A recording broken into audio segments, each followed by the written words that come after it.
Back on Wick's GTO, mocking up our speaker that we made the pad for.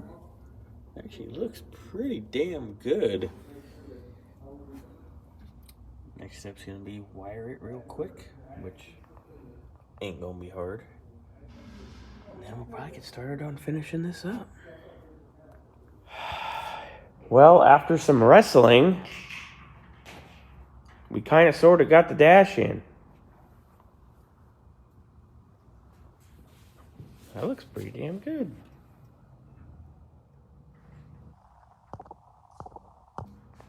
Ooh. Man, that looks good.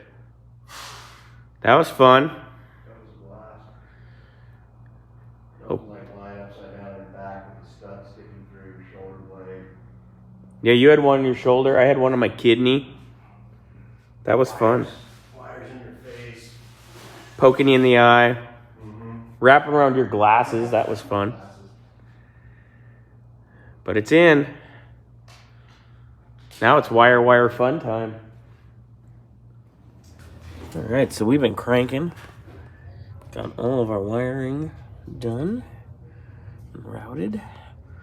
Got our speaker put back again. We had all kinds of adventures with that. Vacuum and everything, and our cable for HVAC is in. Now we're gonna get on the radio.